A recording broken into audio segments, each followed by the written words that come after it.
Eu queria ser ingênuo o suficiente para acreditar que o Enem não leva em consideração o que os grandes vestibulares do Brasil estão cobrando naquele mesmo ano.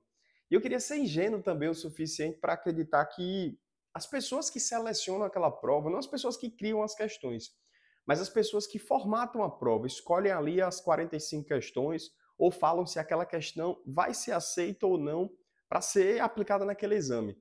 Cara, será que eles não levam de fato em consideração o que a academia está falando, que vem sendo publicado naquele ano e vem chamando tanta atenção pela mídia?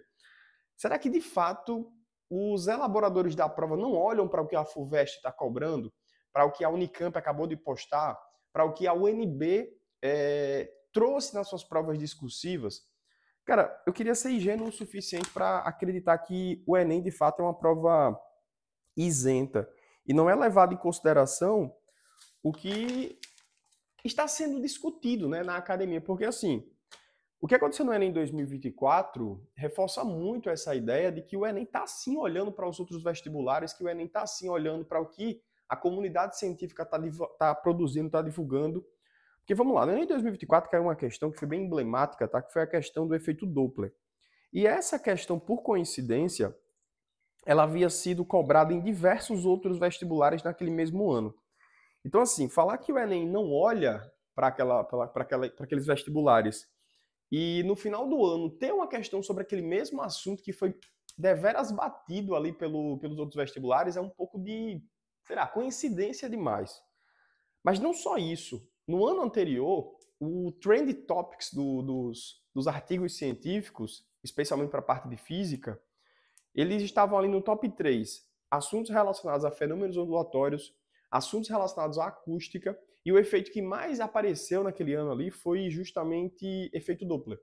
Então a gente tem 3 tópicos que são muito marcantes na comunidade científica naquele ano, e o Enem coincidentemente cobra aquele fenômeno ondulatório em específico.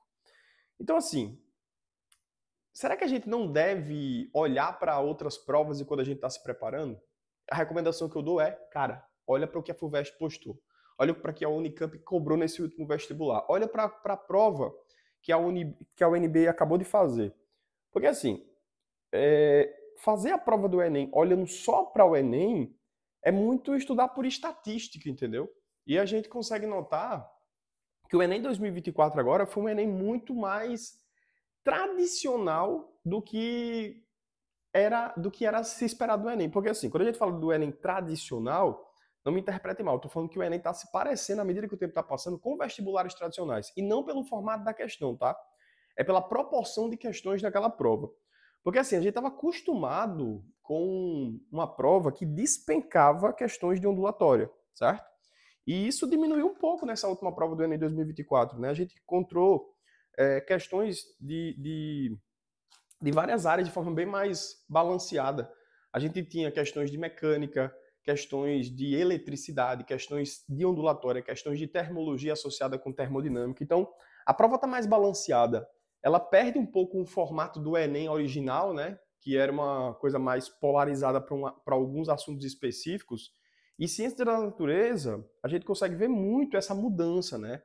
Porque assim, a prova do Enem antigo era o quê? Era química orgânica, fundamentos da química, a parte de eletricidade e ondulatória, e biologia, cara, despencava ecologia, né?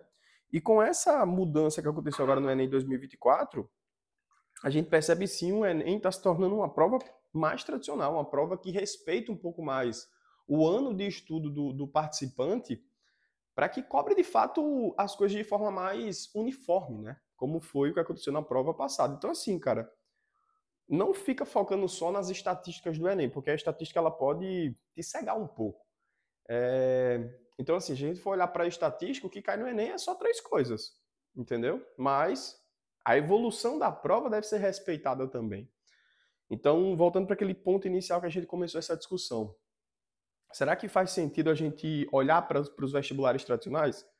O meu ponto de vista é, sim, faz muito sentido olhar para os vestibulares tradicionais. Mas isso é uma tese, né? Eu estou trazendo isso no primeiro ano que o Enem, de fato, se reforçou ser um vestibular, de fato, tradicional. E isso, claro, levando em consideração não o formato das questões, mas sim a proporção de assuntos cobrados naquela prova.